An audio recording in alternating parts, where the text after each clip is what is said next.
gente trata de questões de saúde aqui em 9 Minutos de uma maneira muito recorrente, porque é uma demanda que existe por parte de uma audiência que não se vê suficientemente informada nas leituras, a não ser das publicações especializadas. Então é sempre oportuno estar falando. Nós vamos tratar de um assunto hoje de extrema gravidade que não está sendo percebido como tal. Nós está se partindo da premissa de que a sonolência nas atividades profissionais, nos deslocamentos urbanos, está matando tanto quanto o álcool. No entanto, isso não está sendo visto ainda como, talvez, um assunto que esteja requerendo intervenções de ordem de políticas públicas. Vamos conversar com um especialista agora, para termos mais informações a esse respeito. Vamos conversar com a doutora Jéssica Polese, médica especialista em doenças do sono. Doutora Jéssica, primeiro vou adiantar um pouco dos efeitos de insônia crônica. Tem muita gente aí que reclama que não dorme direito. Além da lerdeza constante, do desânimo, que não precisa ler para saber, quem passa por isso sabe, que problemas de saúde isso acarreta? Hoje a insônia é uma coisa muito frequente, em termos, por causa do estilo de vida que a gente resolveu assumir, né? Então, é muita correria, muito desgaste com o trabalho, com o trânsito. De uma maneira geral, nós estamos mais ansiosos, né? Isso vai repercutir em algum horário e é comum isso acontecer no sono na hora de dormir. Então, o indivíduo não consegue dormir, ele fala que às vezes dorme, mas é como se não dormisse, o sono é muito leve. Então, tem várias queixas que, na verdade, se referem à insônia, que é o resultado da ansiedade, do modo de vida da nossa sociedade atual, né? Então, no outro dia, esse indivíduo vai estar realmente sonolento, às vezes mal-humorado e muito aquém do que ele poderia em termos de produção, de rendimento no trabalho. Além disso, a dispersão, o indivíduo vai ficar disperso, isso vai favorecer acidentes de trânsito, acidentes de trabalho.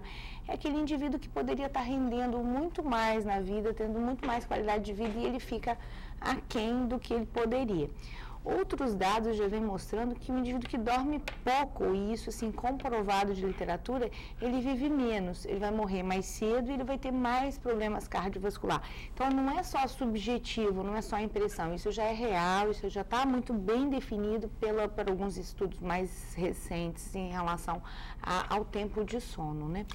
Além do tempo de sono, a gente tem a qualidade de sono, né? Sim. Muito importante, além de dormir, o número de horas é você dormir bem. Dormir bem. E aí vem as doenças do sono. Eu recebo muita reclamação, alegação de pessoas do meu relacionamento que acordam no meio da noite ou de madrugada e não conseguem pegar o sono. O sono só volta já de manhã cedo, quando está começando o início de uma atividade formal de trabalho, ou a pessoa resolve sacrificar a jornada e dormir, ou então ela vai para a batalha, mas com aquela sonolência do dia inteiro, né? Esse é outro tipo também, bem característico, né? Isso aí já está dentro do problema da insônia de uma maneira geral, né? É um tipo diferente, normalmente se o indivíduo acorda muito de madrugada, a gente tem que pensar na associação de depressão associada, isso é comum em mulheres, as pessoas acordarem mais cedo do que poderiam, né?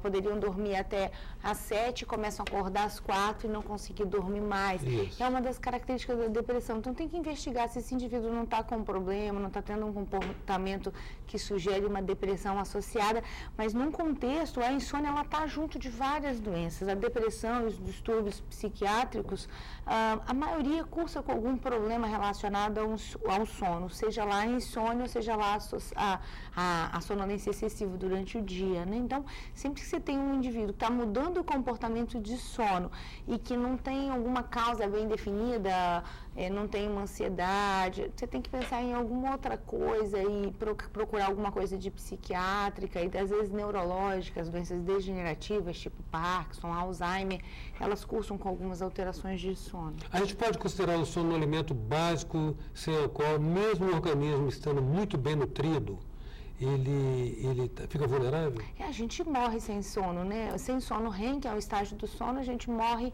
em mais ou menos 21 dias. E sem o sono, sem dormir completamente, isso lá já foi testado lá pelos nazistas, né? Sem dormir completamente, a gente dorme bem antes, a gente morre bem antes. Então, o sono é fundamental. Talvez tão fundamental quanto água e a comida para o indivíduo. E ele é fundamental no estabelecimento de funções. O sono é um balanceador, eu costumo dizer que é o tempo que você equilibra e compensa tudo que aconteceu durante o dia, seja lá de emocional, seja lá de físico, existe um tempo para você botar as coisas no lugar, né? Então, é aquela chateação que você teve no outro dia, que você dorme no outro dia já tem outro olhar sobre aquela mesma situação. Então, no sono acontecem muitas coisas ainda desconhecidas, mas que a gente meio que tirou uma pontinha disso aí, né? E está olhando uma pontinha muito pequena de uma coisa muito grande, né? Então, o sono, ele vem mediar. Eu costumo falar assim, quer viver bem, durma bem. Que se você dormir bem, com certeza você vai viver bem melhor. Agora, você pode dormir bem numa jornada menor de sono? Tipo, se, por exemplo, um adulto dormir 6 horas bem dormida, nutre? Se ele tem necessidade das 8, não. Se ele tem necessidade das 8, ele vai ficar mal. Tem indivíduo que precisa de 10 horas. Se ele dormir 8, ele não vai ficar Isso é subjetivo ou é necessidade orgânica mesmo? Isso é orgânico. É específico daquele organismo. É real. Não é preguiça, não é má coisa. Não é preguiça. Não é indivíduo preguiçoso. É uma coisa que eu falo direto. Tem pessoas que precisam dormir mais tempo. Precisam dormir 10 horas. Você quer que a criança vai bem na escola. Você quer que o indivíduo produza. Deixa ele dormir o tempo necessário de horas. Eu tenho um conhecido meu, um amigo, que se gaba de que dorme pouco e fala que não gosta de dormir muito porque as melhores coisas da vida ele não faz dormindo. Sim, mas ele pode ter certeza que as coisas boas da vida ele estaria fazendo melhor se estivesse dormindo o número suficiente de horas. Ele fica aquém do que poderia. E vai ver problemas de saúde, né? Hoje é bem relacionado com problemas orgânicos, cardiovasculares, psiquiátricos, né? Então, tem que pensar se talvez ele não poderia estar melhor nesse período acordado. Agora, você mencionou aí a questão dos tipos de insônia, né? Efetivamente, o que fazer com relação a isso? Pois é, a gente tenta, sempre que possível, tornar o indivíduo consciente de que ele precisa dar atenção àquilo no sentido de minimizar as coisas que estimulam ele a ficar acordado. Então, celular, computador, hoje os adolescentes, esses negócios de WhatsApp. Então, assim, minimizar os estímulos, principalmente próximo do horário de dormir, tentar criar um ambiente propício para o sono, um ritual de sono.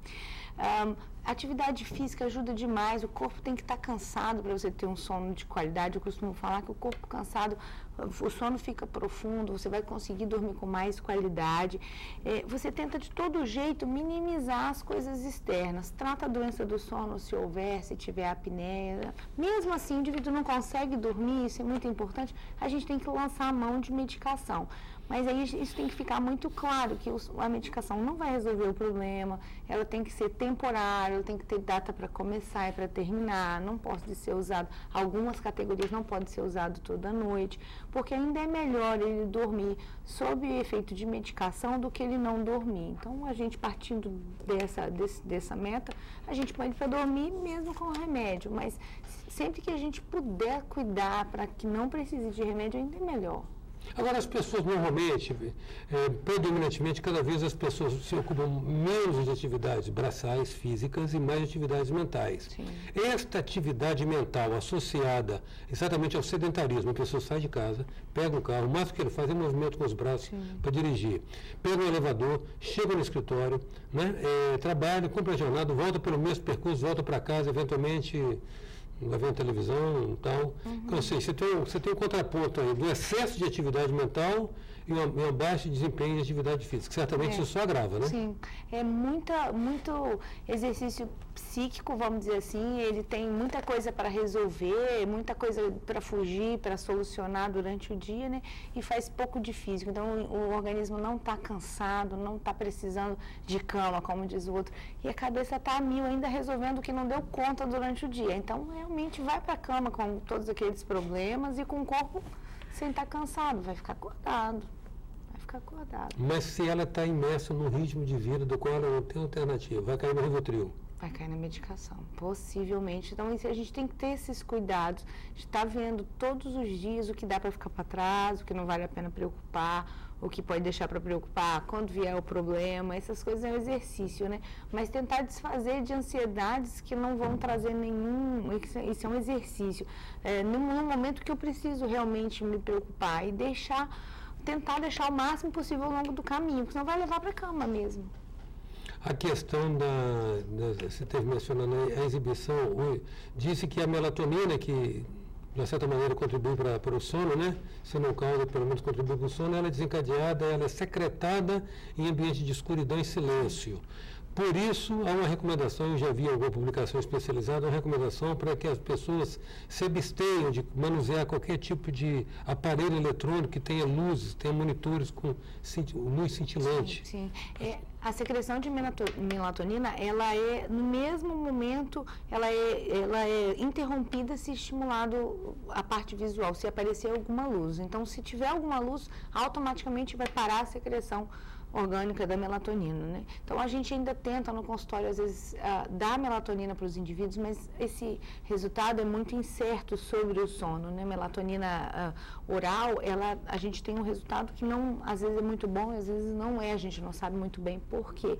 Mas, quanto mais à noite você deixar o indivíduo sentir que é noite, hoje a gente não faz isso, né? A gente anoitece, a gente está trancado num lugar com uma luz que parece dia, né? Então a gente não tem mais aquela coisa dos antigos, né? Porque antigamente o pessoal ia dormir cedo, anoitecia, já ia para a cama, porque já estava quase na hora de dormir, não tinha mais o que fazer, ele tinha que dormir mesmo, e ele sentia que estava anoitecendo e dá sono, o horário do relógio biológico também. Exatamente. A gente funciona baseado no claro e escuro, a gente tenta romper com isso e fazer a nosso jeito, e aí vão vir as consequências, né? Tá, e a questão da apneia do sono? A apneia já é uma doença muito bem estudada da medicina do sono, que são as pausas respiratórias. O indivíduo para de respirar várias vezes durante a noite, né? Isso é um problema muito comum.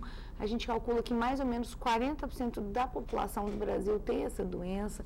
Isso atrapalha o sono porque ele altera a qualidade do sono. Então, no outro dia, o indivíduo vai estar com sono, vai estar mal-humorado, vai ter as mesmas consequências da privação de sono, com alguns agravantes ainda, que a parte cardiovascular, no caso da apneia, ela é muito afetada. Então, a hipertensão já é uma doença considerada bem comum pelos cardiologistas. Hoje, os cardiologistas já indicam investigar a apneia nos doentes hipertensos.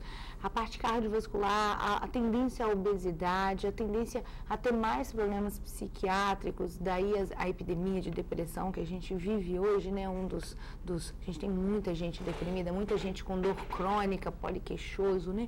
Então, a gente acredita que isso tudo tem a ver com o sono ou de qualidade ou quantidade ruim. A apneia é o principal que altera a qualidade do sono. O indivíduo dorme, às vezes dorme 12 horas, mas não descansa. Posso dormir o dia inteirinho e eu vou acordar cansado. É assim que o paciente fala com a apneia. E ronca normalmente, né? Ronco alto, às vezes em qualquer posição. E a consequência disso são os problemas de saúde, né? Esses que eu falei agora. Nosso programa está chegando ao fim, mas eu convido você a estar conosco amanhã na continuação dessa entrevista com a doutora Jéssica Polese. Até lá, então. Sou passageiro.